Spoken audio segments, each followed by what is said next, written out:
মধ্যপ্রাচ্য ইস্যুতে আলোচনা করতে আমাদের সঙ্গে যোগ দিচ্ছেন রাজশাহী বিশ্ববিদ্যালয়ের আন্তর্জাতিক সম্পর্ক বিভাগের সাবেক সভাপতি অধ্যাপক আব্দুল্লাহ আল মামুন।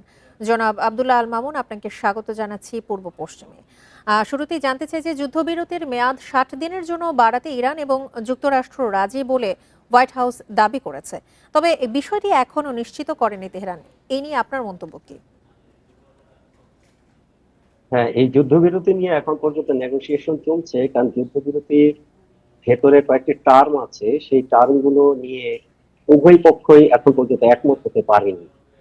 যদিও বেশিরভাগ বিষয়গুলো একমত, মানে একমত এই বিষয়ে যে যুদ্ধবিরতিটা হওয়া দরকার, কিন্তু যে বিষয়গুলো, যেমন প্রধানত যে বিষয়টা যুদ্ধবিরতির মধ্যে সবচেয়ে বড় যে জিনিস, সেটা হলো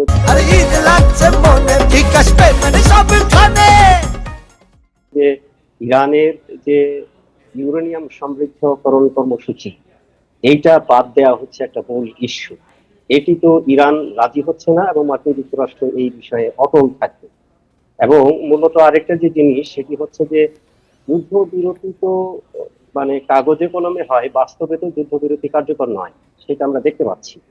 এখানে আমার যেটা মনে হচ্ছে যে মার্কিন যুক্তরাষ্ট্র যদিও দোষ দিচ্ছে ইরানকে যে ইরান কালক্ষেপণ করছে, কিন্তু আসলে মার্কিন যুক্তরাষ্ট্রই কালক্ষেপণ করছে, কারণ তারা যে লক্ষ্য নিয়ে সেখানে মানে আক্রমণ পরিচালনা করেছিল, সেই লক্ষ্যের সামরিক অংশটা তারা জয়লাভ করতে পারে নাই। কারণ হলো যে এখন পর্যন্ত ইরানের সামরিক বাহিনী অ্যাক্টিভ আছে এবং তাদের রেজিম চেঞ্জটাও হয়নি।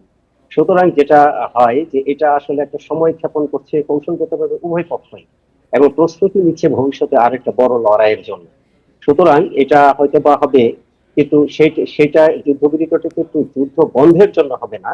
এই যুদ্ধবিরতিটা হবে যেটা কার্যকর আলোচনা রাস্তা চালু রাখার জন্য যুদ্ধবিরতি। সুতরাং এর মধ্যে খুঁটিনাটি কিছু ব্যাপার আছে। আমার যেটা মনে হয় যে মার্কিন যুক্তরাষ্ট্র এখানে নিজেরাও একটু সময় নিচ্ছে, কারণ হরমুজ প্রণালীকে উভয় পক্ষই মানে এখানে ব্লকেট সৃষ্টি করেছে। ইরান যেমন এখানে ব্লকেট সৃষ্টি করেছে, পাল্টা হিসেবে মার্কিন যুক্তরাষ্ট্র একটা ব্লকেট সৃষ্টি করেছে। এটা দরকার হলো যে যুদ্ধবিরতি হলে যেটা হয়, আন্তর্জাতিক জ্বালানি বাজারে মূল্য বৃদ্ধিটা আবার স্থিতিশীল হয়ে আসে। এই জন্যই আর কি, মানে অর্থনৈতিক বিষয়গুলোকে নিয়ন্ত্রণ করার জন্য মূলত এই যুদ্ধবিরতিটা কৌশল হিসেবে কাজ করা। তো সেই আলোচনা অগ্রগতি হয়েছে, কিন্তু ইরানের যে মূল নেগোসিয়েটর যারা, তাদের সাথে কিন্তু এখনো আমাদের কোনো সংবাদ সংস্থা বা কেউ মানে ডাইরেক্ট কোনো আলোচনা তথ্য দিতে পারে না। তাসনিম নিউজ অবশ্য তথ্য দেয়, তারা কিন্তু ইরানের মূল অংশের সাথে সম্পৃক্ত নয়, তারা সেমি ধরনের।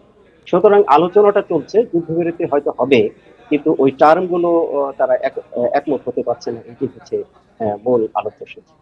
এক্ষেত্রে আমরা দেখছি যে একদিকে যুদ্ধবিরতির মেয়াদ বৃদ্ধির তথ্য দেয়া হচ্ছে এবং আবার অন্যদিকে ইরানের সামরিক বাহিনী সংশ্লিষ্ট বিভিন্ন ব্যক্তি এবং প্রতিষ্ঠানের উপর নতুন করে মার্কিন নিষেধাজ্ঞা জারির প্রসঙ্গটিও বিষয়ে আসছে।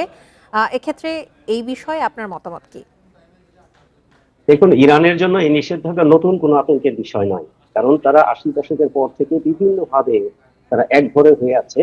বরং এই যুদ্ধের মধ্য দিয়ে সামরিকভাবে এবং অর্থনৈতিকভাবে যদিও ইরান ক্ষতিগ্রস্ত হয়েছে, পর্যুদস্ত হয়েছে, কূটনৈতিক ভাবে কিন্তু ইরান অনেক অগ্রসর হয়েছে। গ্লোবাল পলিটিক্সে এখন থেকে ইরানের একটা বার্গেনিং মানে অপরচুনিটি তৈরি হয়েছে, এবং এর ফলে মার্কিন যুক্তরাষ্ট্র যে কাজটি করতে চেয়েছিল, মার্কিন যুক্তরাষ্ট্র সেই কাজটি করতে পারেনি। সুতরাং এই যে নিষেধাজ্ঞা, এটা হলো একটা, আমরা বলবো যে মানসিক চাপে ফেলা। এবং মার্কিন যুক্তরাষ্ট্র যেটা চায় যে ইরানের বর্তমান যে সামরিক কমান্ড, এদের মধ্যে কোনো বিভেদ সৃষ্টি করে দেওয়া যায় কিনা। এই মুহূর্তে কিন্তু ইরানের যে নেতৃত্ব, এই নেতৃত্বটা কিন্তু বিশ্বের অন্যরা বুঝতে পারছে না যে এই নেতৃত্ব কোন ফরমেশনে চলছে। এটা কি বিপ্লবী গার্ড বাহিনীর আন্ডারে আছে, আইআরজিসি এর আন্ডারে আছে, নাকি মূল সেনাবাহিনীর আন্ডারে আছে, নাকি সেনা বাহিনী বহির্ভূত যে রাজনৈতিক শক্তি তার হাতে আছে, নাকি এইটা একটা ডিসেন্ট্রালাইজড পজিশনে আছে, এটাও কিন্তু মার্কিন যুক্তরাষ্ট্র বুঝতে পারছে না। এই যে যুদ্ধবিরতি দূর করা মানে দেরি হয়, এটাও কিন্তু একটা অন্যতম কারণ যে মার্কিন যুক্তরাষ্ট্র এবং তার সঙ্গীরা বুঝতে পারছে না যে যুদ্ধবিরতিটা যে আমরা করছি আসলে কার সাথে করছি, মূল অথরিটিকে তারা সেটা ধরতে পারছে না। আবার ইরানেরও কিন্তু এটা একটা কৌশল যে এটাকে একটা মানে গোপনীয়তা রাখা। সুতরাং ইরানের এই যে সামরিক কমান্ডের উপর যে এই যে নিষেধাজ্ঞা, এর মাধ্যমে যুক্তরাষ্ট্র হয়তো চেষ্টা করছে যে ইরানের বর্তমানে যে স্ট্রাকচারটা চলছে, এই স্ট্রাকচারটার মধ্যে কোনো কনফিউশন তৈরি করে দেওয়া যায় কিনা। এই জন্যই এরকম মাঝে মাঝে এই ধরনের মানে স্যাংশন তারা তৈরি করে।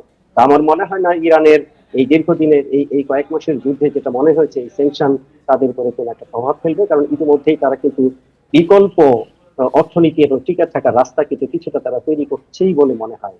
কাস্পিয়ান সাগরের নদী দিয়ে বা এখানে চায়নার সাথে বিশেষ একটা সম্পর্ক এবং রাশিয়ার সাথে আপনারা দেখেন যে এখন কিন্তু ইউক্রেনে